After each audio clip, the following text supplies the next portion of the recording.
Hello everyone. We will be covering this topic today, that is cementum, and this is Dr. Himangi Dubey. We will be covering these headings under this topic. Cementum is something which helps in the attachment of the tooth to the bone, right? And it covers the anatomic roots of the tooth. This anatomic root means the portion of the tooth which is covered by cementum.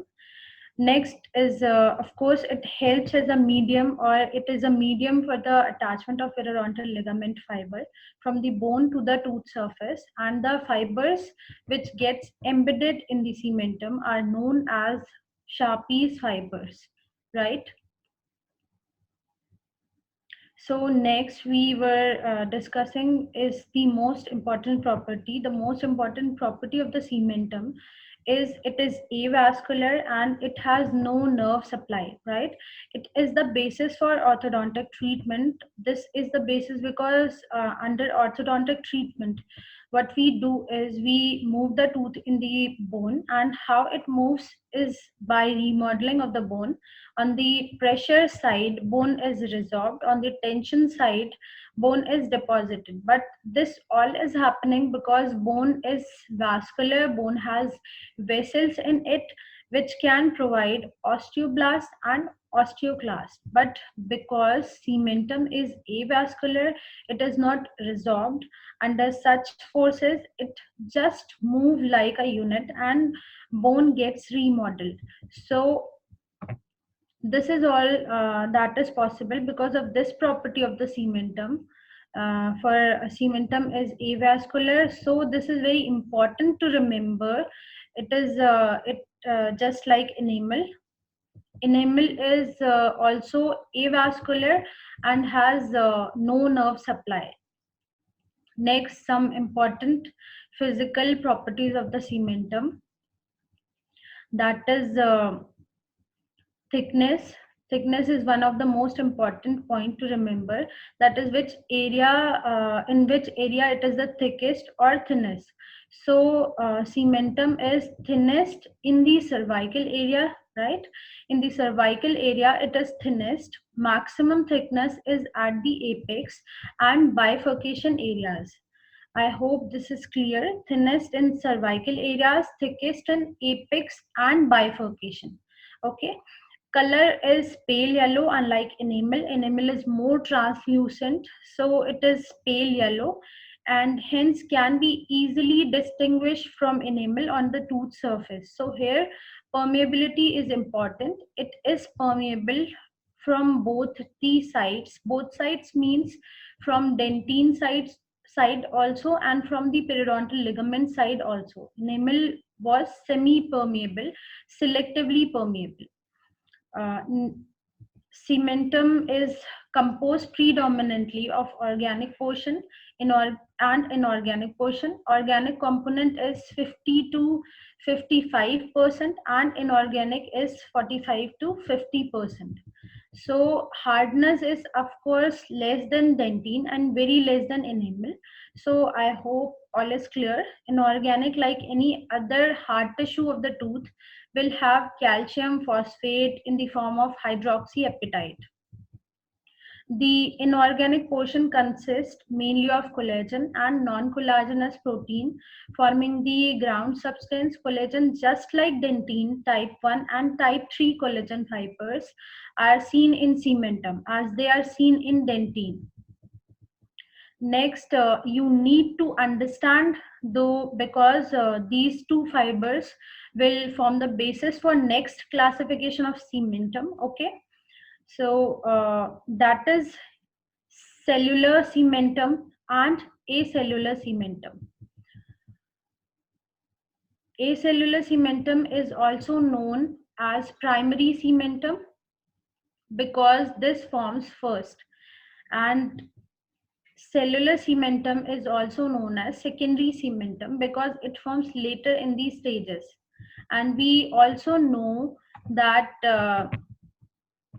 root formation starts, and it moves towards the apex. So first cementum will be formed in the cervical area, and first formed cementum is a acellular cementum.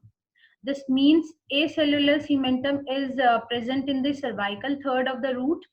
The increase in thickness of the cementum doesn't enhance the strength of the attachment of the individual fiber. This is very important point to remember.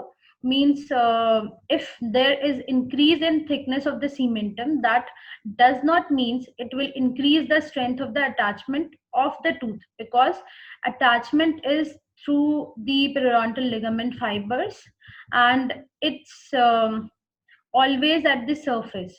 Okay, in other words, the fibers which reaches in the depth, that get calcified, they ultimately do not give any attachment advantage, because they get themselves get calcified. The Sharpie's fibers, the fibers which are attached at the surface of the cementum, actually give the attachment. Then that will remain same. The surface attachment of the fiber will remain same.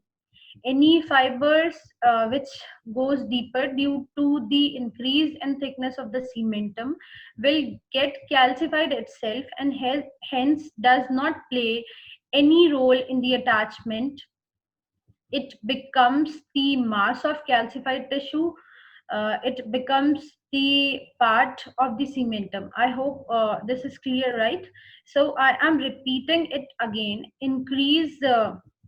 I'm just repeating it again. Increase in thickness of the cementum does not enhance the strength of the attachment of the individual fibers, because the deeper portion of the fiber is calcified, and the attachment proper is confined to the superficial layer of the cementum.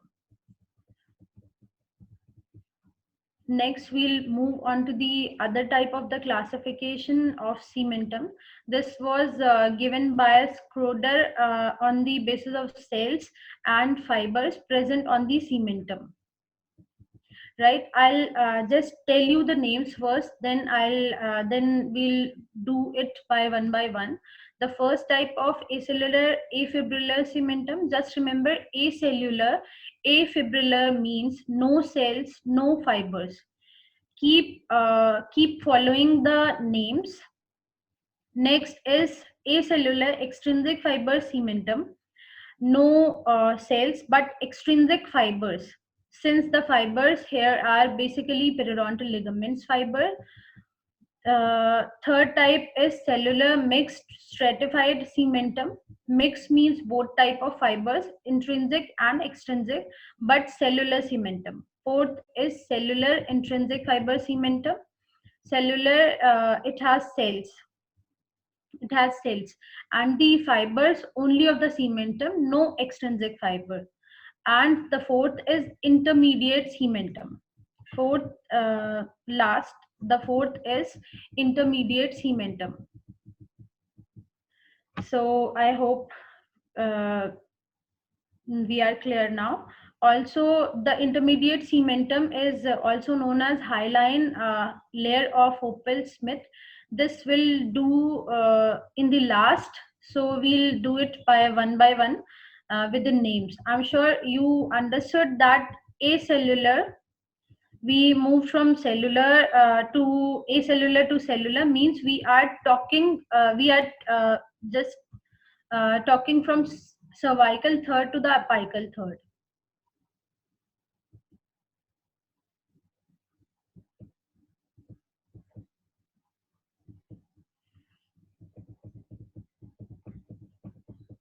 The first type is acellular afibrillar cementum. This cementum is present, basically the most coronal portion of the cementum in the cervical third. Most coronal portion of the cementum is acellular afibrillar, as we can see in the diagram. This is acellular extrinsic fiber and area marked as cellular mixed stratified, and area marked as cellular intrinsic fiber cementum. So that is how it moves from most coronal portion to the most apical portion of the cementum. So acellular afibrillar cementum forms this portion of the cementum, and now I'm sure you will understand with location of it. So it has, of course, no cells, no fibers. It has it no cells, no fiber. It is of most mineralized forms of cementum. It is a mineralized ground substance and is a product of cementoblast because no fiber. It has no extrinsic fiber, no intrinsic fiber, no cells. It is just a mineralized portion. Okay, I hope I'm just clear now. It is just a mineralized portion and it is purely a product of cementoblast only, and it is found in the coronal cementum.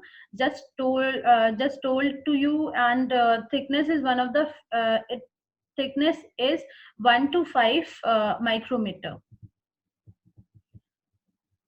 Next is acellular extrinsic fiber cementum. It of course does not have any cells, it lacks cells, but it has extrinsic fibers in the form of Sharpie's fibers, and hence it is produced both by fibroblast and cementoblast. Cementoblast will form cementum and fibroblast will form Sharpie's fibers. So this type of cementum is derived from both fibroblast and cementoblast. Next is cellular mixed stratified cementum, means it has both extrinsic and intrinsic fibers, and as name indicates cellular, it may contain cells, and of course hence is a co-product of cementoblast and fibroblast. Cementoblast will form intrinsic fibers and cementum uh, fibroblasts will form extrinsic fibers, and it is seen in the apical third and furcation areas. Thickness can be 100 to 1000 micrometer. Last is cellular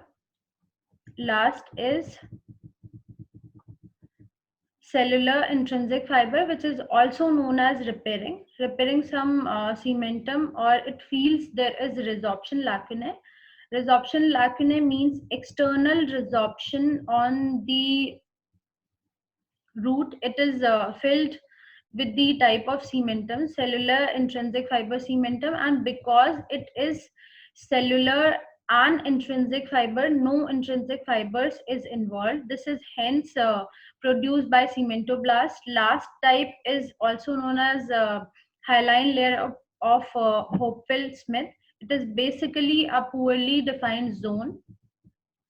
It is not very clear, but it is something entrapped and trapped kind of thing.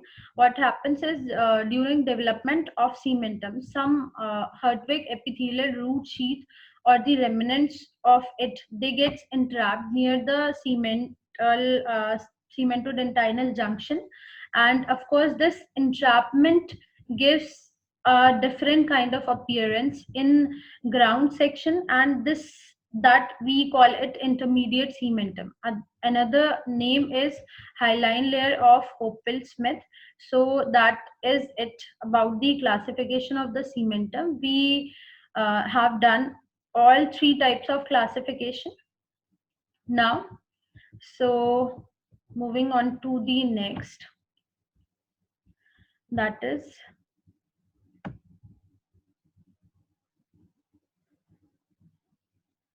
the development of cementum has been subdivided into pre-functional stage and functional stage. Pre-functional portion of the cementum is formed during root development and is extremely long-lasting process. The functional development of cementum commences when the tooth is about to reach the occlusal level and is associated with the attachment of root to the surrounding bone and continue throughout the life.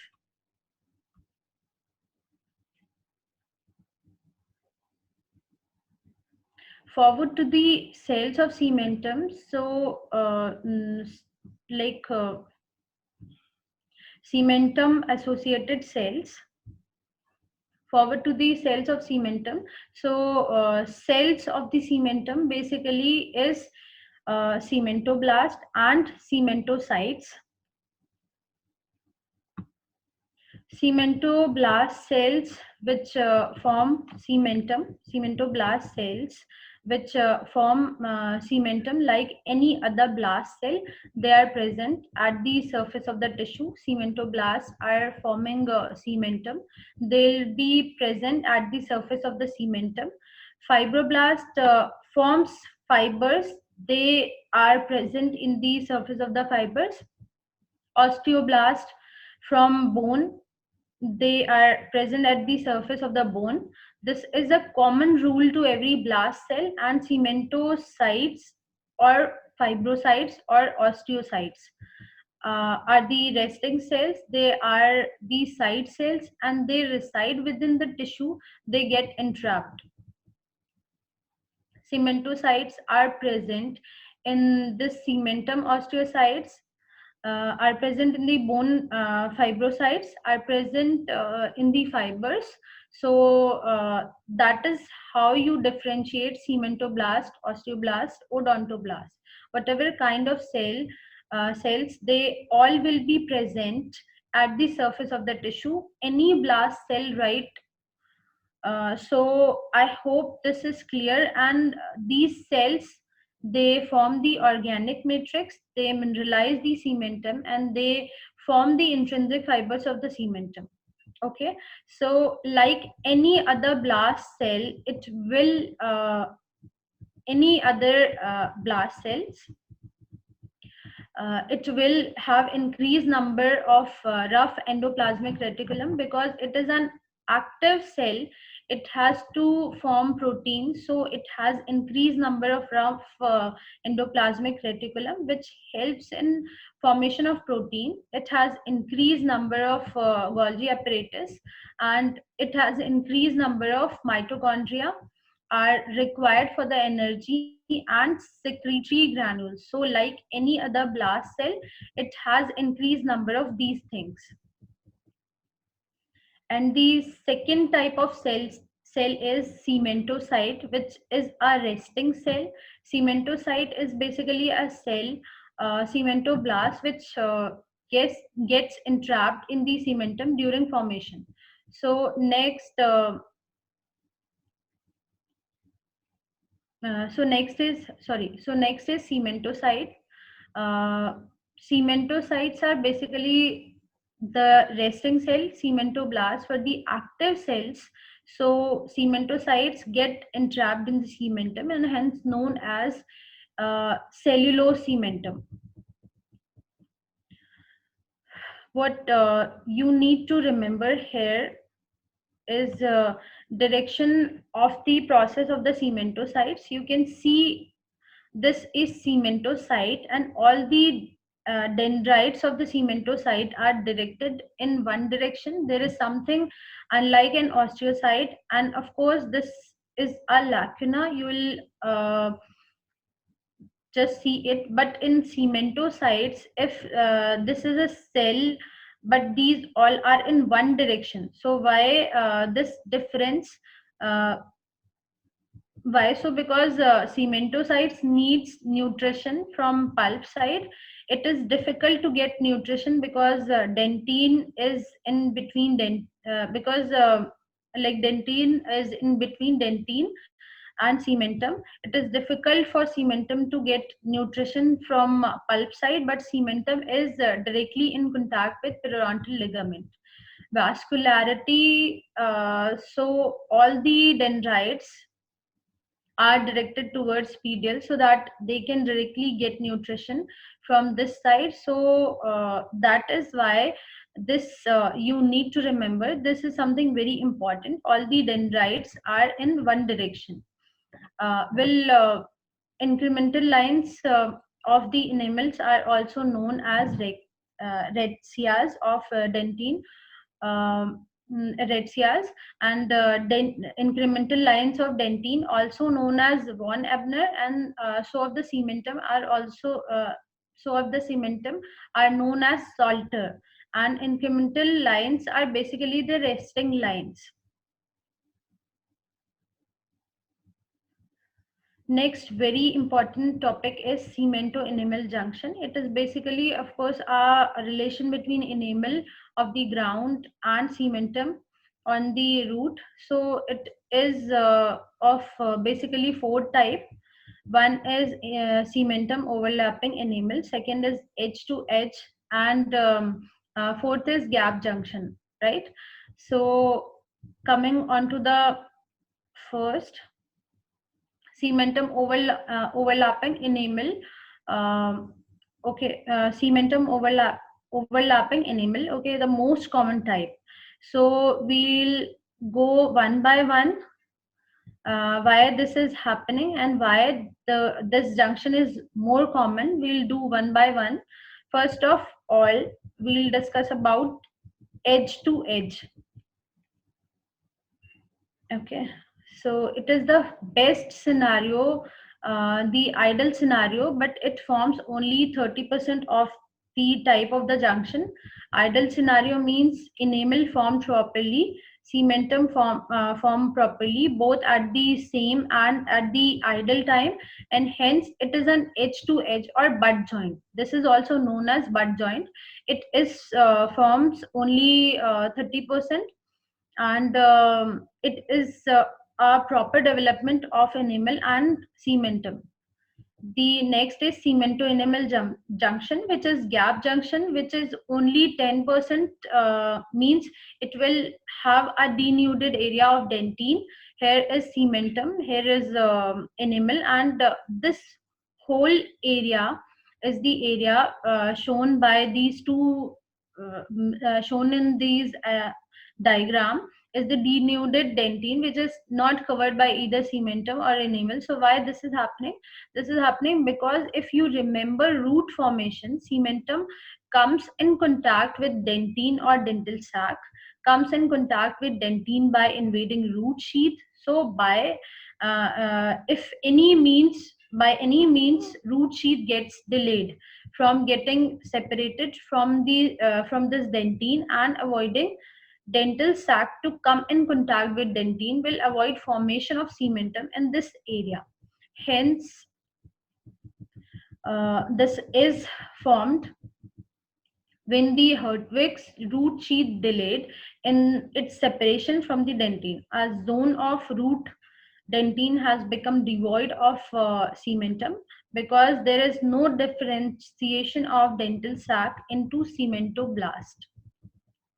Okay, so what is the clinical significance of this area? Because this is a denuded dentine area, and hence more sensitivity, sensitivity to the patient, and for patient will complain to you regularly of sensitivity because without any known reason. So this you need to take care in your treatment plan, and if possible apply a bonding agent in this area or cover this area. Try it try to cover this area to avoid sensitivity to the patient. And the third type is cementum overlapping enamel, is the most common type. It is 60 to 65%, and this is why this will happen, because now again, if you remember, development of root tooth enamel is covered by a reduced enamel epithelium at the surface, which played two roles. One was the protective role, another is it lies the collagen fiber. Now what protective role it played is it protects enamel from coming in contact with dental follicles or dental sac. So it forms a barrier between enamel and dental sac. It forms a barrier between our enamel and dental sac.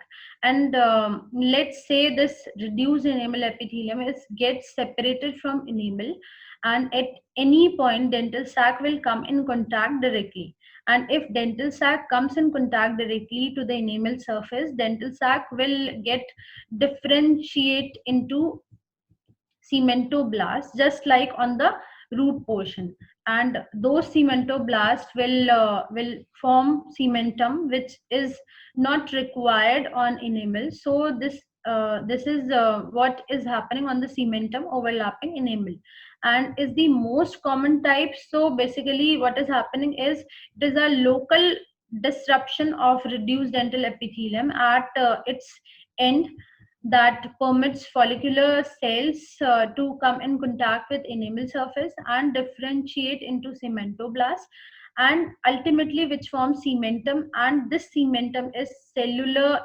afibrillar type of cementum, the first type of cementum which we read under Schroeder's classification.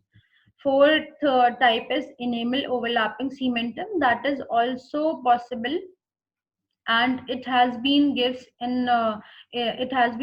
in few books. So this is all about the junction of the cementum. The next is functions of the cementum. Very easy. It is a medium for attachment. Of course, compensate for the loss of tooth structure. For example, there is attrition on the tooth. So there is attrition on the surface of the tooth. But because we have to maintain an occlusal staple, so what this cementum do, it gets deposited at the tip of the root or apex of the root, which helps in eruption of the tooth to come back into the normal occlusion. So it basically compensates for the loss of the tooth structure due to attrition. Third is it helps in repair resorption lacunae. The last is age changes. Like we will all go through these stages, 8 stages, but what is happening with cementum? Smooth surface of cementum becomes irregular because of the calcification of periodontal ligament fibers. Sharpie's fibers in the cementum and the fibers at the periphery, they also slowly starts getting calcified, and there is continuous deposition of cementum at the apical area of the tooth. So this is what is happening with the age. More important is the regular surface. Next is cementum resorption. See what are reversal lines on cementum. They are basically there is a resorption on cementum. Then it is filled with the new layer of the cementum. Again resorption, then again new layer of the cementum, resulting into the reversal line.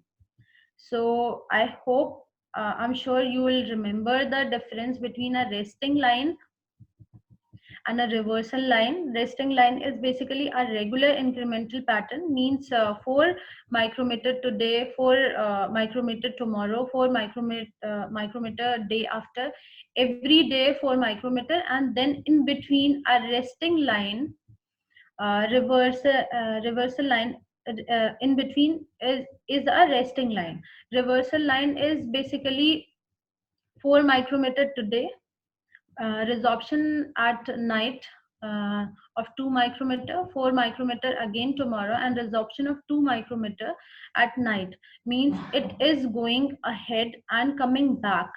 Also it is depositing and reversing also, so that line formed at that point is known as reversal line. This is formed in the resorption lacunae of the cementum. Development anomalies. And next is the last in next is the cementicle. Cementicle are basically the calcified masses of the periodontal ligament. They are just like pulp stone. They are known as denticles. Cementicles are seen in the periodontal ligament. Denticles are also seen in the pulpal space. So cementicles are basically calcified masses, and these calcified masses, just like dental stones, can be free, can be attached, can be embedded. It is free cementicle which is lying freely in the periodontal ligament space, and it can be attached on the surface. Then it will be attached cementicles and cementicle which is entrapped in the cementum. This is embedded cementum, embedded cementicles.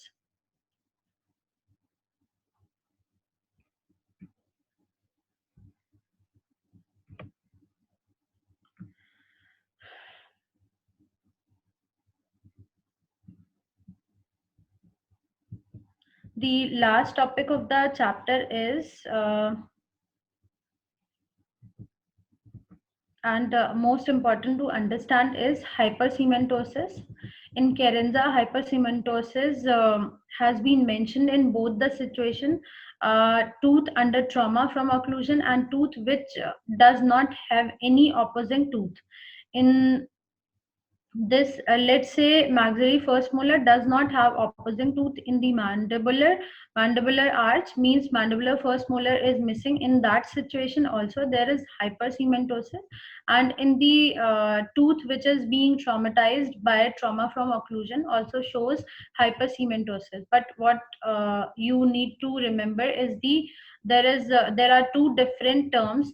They both come under hypercementosis. Hypercementosis can be seen in both the situation, but there are two terms for it: cemental hypertrophy and cemental hyperplasia. To define these two terms, hypertrophy is basically it is to improve the function of the cementum, means it is deposited with no new cells differentiation, but cemental hyperplasia is an overgrowth occurs in the non-functional teeth, or you can say supra-erupted teeth, where there has no as such functional demand of the tooth.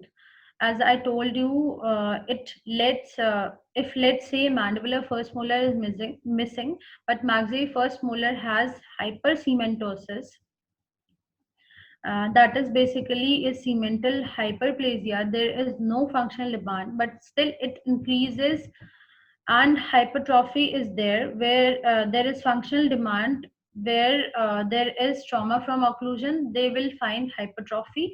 So these two terms you need to remember: hypertrophy is with functional demand, or it is easy to remember, though hypertrophy, as we know, is word used where there is no division of cell but increase in cell size, and cell size increases when there is immediate demand, against the load, so hypertrophy. And of course, if there is immediate demand against the load in trauma from occlusion, you will find hypertrophy. And as there is no demand of load of cementum has enough time to form against, so you will find hyperplasia in non-functional teeth, right? With this we end this chapter, that is cementum. Thank you.